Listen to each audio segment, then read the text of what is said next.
Hello दोस्त, कैसे हो आप लोग। तो जैसे कि पिछले वीडियो में मैंने आपको बताया था कि कोई भी स्टॉक खरीदते टाइम हम कैसे पता करें कि ये स्टॉक हमारे बाइंग जोन में है, हम इसको खरीद सकते हैं कि नहीं खरीद सकते हैं, कैसे जाने हम। तो मैंने आपको बताया था कि सबसे पहले मंथली चार्ट लगाओ, जैसे कि अभी लगा हुआ है। ये एबी कैपिटल है, स्टॉक का नाम है आदित्य बिरला कैपिटल, जिसको मार्केट में एबी कैपिटल के तरीके से लिखा जाता है। तो इसमें मैंने आपको बताया था कि मंथली चार्ट लगाएंगे, किसी भी स्टॉक को कहीं से भी पता चलता है, मैं बताऊं या कहीं दूसरी जगह जाते हो। नॉर्मल आप सोच लो, अपने दिमाग से खुद से सवाल पूछो, क्या ये हमारे वॉच लिस्ट में रह सकता है या नहीं रह सकता है। अगर रह सकता है तो क्या रूल अपनानी चाहिए। तो सबसे पहले अगर रहता है तो ये अप ट्रेंड में होनी चाहिए, ठीक है। जैसे ये अप ट्रेंड में दिख रहा है। अब हमने इसमें देख लिया कि अप ट्रेंड में होनी चाहिए, तो यह हमारे वॉच लिस्ट में ऐड हो जाएगा। तो क्या हमारे वॉच लिस्ट में ऐड हो गया तो हमें यहाँ से खरीदना चाहिए या नहीं खरीदना चाहिए। ये दूसरा सवाल सारे स्टॉक के लिए पूछना चाहिए कि अगर हमारे वॉच लिस्ट में ऐड हो गया तो कहाँ से खरीदें, कैसे खरीदें। खरीदने का कई रूल है। आप सपोर्ट या रेजिस्टेंस का लाइन मार्किंग कर लो, जैसे कि मैंने मार्किंग किया है। अगर प्राइस इसके पास आता है तो बाइंग कर लो और लाइन के नीचे स्टॉप लॉस लगा दो, ठीक है। ये सबसे सिंपल तरीका है और सबसे कारीगर तरीका यही है। दूसरा तरीका क्या है, आप उस पर कोई सा भी मूविंग एवरेज लगा दो। अगर मूविंग एवरेज पे आके सपोर्ट लेता है, आप वहाँ से बाइंग कर लो, मूविंग एवरेज के नीचे स्टॉप लॉस। ये हो गया दूसरा तरीका। तीसरा तरीका, आप उस पर बोलिंजर बैंड लगा लो। मूविंग एवरेज रहेगा बोलिंजर बैंड लगा लो। अब बोलिंजर बैंड के निचले बैंड पे और मूविंग एवरेज के पास आता है सपोर्ट लेने के लिए, अब हम वहाँ से बाइंग करेंगे।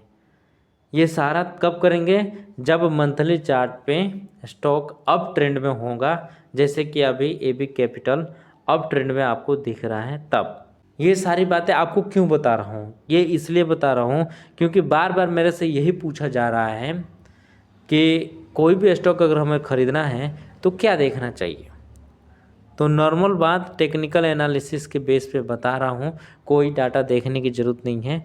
ये स्विंग ट्रेडिंग करने वाली स्ट्रेटजी है और आराम से इस पर आप स्विंग ट्रेडिंग कर सकते हो, कोई दिक्कत नहीं होगा। तो लगाते हैं डेली चार्ट। डेली चार्ट लगाने के साथ हम देखते हैं कि हमारी बाइंग जोन कहाँ कहाँ बनी होगी, क्योंकि मैंने लाइन खींचने के लिए आपको बता दिया कि लाइन कैसे खींची जाती है। डेली चार्ट लगाया, डेली चार्ट लगाया और डेली चार्ट पे ये 2-3 बार ही आया हुआ है। ये देखो, जब जब आया हुआ है प्राइस यहाँ से ऊपर भागा है। पहली बार तो यहाँ से ऊपर गया है, दूसरा यहाँ पे फिर आया और वहाँ से एकदम से ऊपर भागा, तीसरी बार यहाँ आया फिर यहाँ से ऊपर भागा, चौथी बार आने की कोशिश किया लेकिन प्राइस आया नहीं, पांचवी बार इस लाइन के नीचे आ रहा है, ठीक है। तो जब तक प्राइस इस लाइन के ऊपर क्लोज ना दे दे तब तक हम बाइंग नहीं करेंगे और उसी कैंडल का निचले हिस्सा हमारा स्टॉप लॉस हो जाएगा।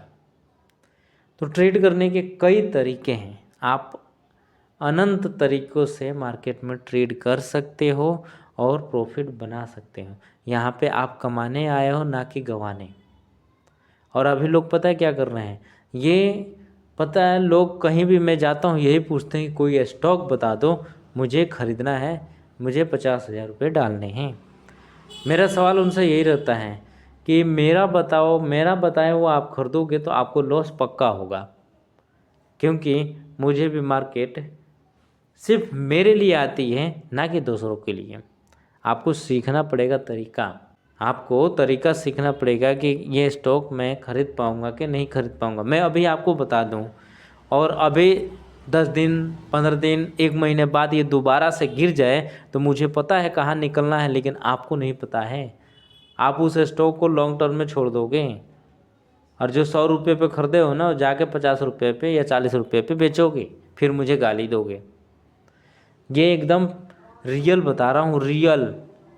ये पैसे की बात है तो स्टॉक बताने से बढ़िया है, स्टॉक ढूंढने से बढ़िया है कि क्यों ना हम नॉलेज ही ढूंढ लें कि कैसे बाइंग करें किसी स्टॉक को, क्या देखा जाए किसी स्टॉक में, कैसे देखा जाए किसी स्टॉक में कि यह स्टॉक हमारे काम के लायक है या नहीं है। तो ढूंढने का कई तरीका है, अनंत तरीका है। उसमें से मैंने सिर्फ एक तरीका आपको बताया है कि सीधा सीधा मंथली चार्ट लगाएं, अप ट्रेंड देखें और उसके बाद से सपोर्ट और रेजिस्टेंस का लाइन खींचें। अगर प्राइस उस लाइन के पास आती है और सपोर्ट लेती है, वहाँ से बाइंग करें और उसी लाइन के नीचे स्टॉप लॉस लगा दें। ये सबसे बेस्ट तरीका है और कारगर तरीका है, आप इसमें ट्रेड कर सकते हो। तो वीडियो लंबा हो रहा है, हम अगले वीडियो में बहुत सारी बातें करेंगे। मिलते हैं हम नेक्स्ट एपिसोड में, तब तक के लिए थैंक यू।